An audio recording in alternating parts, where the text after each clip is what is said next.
Hello အားလုံးကိုမင်္ဂလာပါဒီကနေ့ Babylon shopping mall ကိုဘယ်လိုသွားရမလဲဆိုတဲ့ဟာကိုပြောပြမယ်နော်တချို့ကကြတော့ကွာSephora makeup ဆိုင်လဲဝင်ချင်တယ်ပြီးလို့ရှိရင် Fahrenheit က Uniqlo လဲသွားချင်တယ် brand outlet လဲသွားချင်တယ် Babylon လဲသွားချင်တယ်ဆိုတော့အရင်ကိုလွယ်တဲ့မျိုးကိုကျွန်မကညွှန်ပေးမယ်နော်တကယ်ချင်လို့ရေBabylon ကဒီအပေါ်လမ်းကနေတွားလိုက်နီးနီးလေးပဲဟုတ်တယ်မလားဒါပေမဲ့ brand outlet ကိုမရောက်ဘူးဆိုတော့ကျွန်မညွှန်ပေးပါမယ်ဒီကနေ့ဒီလူကြမြင့်ကိုကူးလိုက်တာနဲ့ Sephora ထဲကိုဝင်ပါမယ်ဒီမှာတော့မိန်းကလေးတွေရဲ့အကြိုက်ပေါ့နော်skin care makeup အမျိုးမျိုးရှိပါတယ်ရေမွေးတွေရှိပါတယ် hair dryer တွေရှိပါတယ်ယောက်ျားလေးတွေလည်းကြိုက်ပါတယ်နော်တချို့ယောက်ျားလေးတွေရောဆိုတော့ဒီမှာလိုအပ်တဲ့ makeup shopping ကိုဒီထဲမှာလဲလို့ရပါတယ်ဝယ်လို့ရပါတယ်ဒီကနေထပ်တွားလိုက်တာနဲ့Fahrenheit shopping mall ကိုရောက်ပါပြီအဲ့ဘေးနားမှာချက်ဆိုင်ကိတ်လေးရှိတယ်ဝယ်လို့ရတယ်ပြီးလို့ရှိရင်ဒီမှာ coffee ကြိုက်တဲ့လူတွေတော့ကတော့ Zoo coffee ဆိုင်လည်းရှိပါတယ်ပြီးရင် Uniqlo ပါဒီတက်ကဆိုရင်ပြီးလို့ရှိရင်ဒီဘက်လမ်းကနေပြန်ပြီးဆင်းပါမယ်ဒီဘက်ကိုဆင်းလို့ရှိရင်ကျမတို့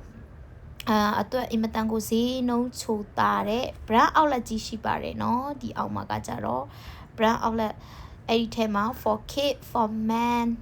for woman ပေါ့နော် lady မျိုးစုံရှိပါတယ်ဒီထဲမှာစိတ်ကြိုက်တနေရာထဲမှာပဲ slim bag တွေရောဝယ်ယူနိုင်ပါတယ်အကစားအင်ဂျီတွေရောဈေးနှုန်းချိုတသားလေးနဲ့ဒီမှာတော့ရောင်းပါတယ်ပေါ့နော်ဒါ brand outlet ပါဒီမှာလဲ shopping ထွက်ရတာအရင်ပျော်စရာကောင်းပါတယ်เนาะကျမတို့တာမီမြောက်ပါဒီနေ့ကျမတို့တာမီမြောက်ကအမျိုးသားအတွက်ပေါ့နော်သူကလေးအဖေအတွက်ခပတ်တစ်ခုကိုတော့ဝယ်ဖို့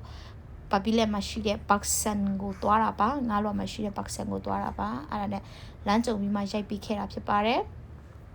ဆိုတော့အဲ့ဒီအပေါ်က sign book ကိုကကြည့်မယ်နော်အဲ့မှာ Babylon လို့ရေးထားပါတယ်အဲ့ဒါနဲ့တဲ့ပြန်သွားပါတယ်တဲ့သွားပြီးလို့ရှိရင်ဒီကနေဒီမှာရောက်ရှိပါပြီ Babylon ဒီကနေဆိုလို့ရှိရင်လေကားကိုဆင်းလိုက်ပါမယ်တချို့ကြတော့ဘိုက်စားတဲ့လူရှိရဲဆိုရင်ဒီနား Pizza Hut တို့ရှိပါတယ် KFC တို့ရှိပါတယ် Food Court ရှိပါတယ်ဆိုတော့ကျမတို့ကဒီလေကားနဲ့ပေါ့နော်ဒီ lift နဲ့ကျမတို့ကတက်မှာပါငါးလွာထိကျမတို့ကဒီတက်လေကားနဲ့သွားပါတယ်ဒီဖက်မဟုတ်ဘဲနဲ့ရှေ့မျက်နှာစာမှာကကြတော့ပေါ့နော်Food Court ရှိပါတယ် Mansion Trade ရုံရှိပါတယ်ပေါ့နော်နောက်တစ်ခါကျရင်ကျမ Mansion Trade ရုံကိုရိုက်ပြပါမယ်နော်ဆိုတော့အခုငါးလွာကိုရောက်ရှိလို့လာပါပြီဆိုတော့ကျမတို့ကပတ်စံကိုသွားတာဖြစ်တဲ့အတွက်ကြောင့်မလို့တဲ့ပဲသွားပါတယ်မကွေ့ပါဘူးပတ်စံကငါးလွာမှာရှိပါတယ်သုံးလွာမှာလည်းရှိပါတယ်နှစ်လွာမှာလည်းရှိပါတယ်6လွာတိရှိ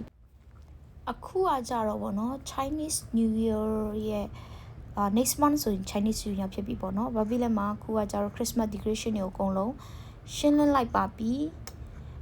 ကျမတို့ကပတ်စံကိုသွားတာဖြစ်တဲ့အတွက်တဲ့သွားပါတယ်အခုကတော့Chinese New Year အတွက် decoration တွေ sell လုပ်နေပါပြီသူတို့ပြင်ဆင်နေပါပြီတချို့နေရာမှာဆိုရောင်းပေးနေပါတယ်ဒီ Chinese New Year နဲ့ဆိုင်တဲ့ decoration တွေပေါ့နော်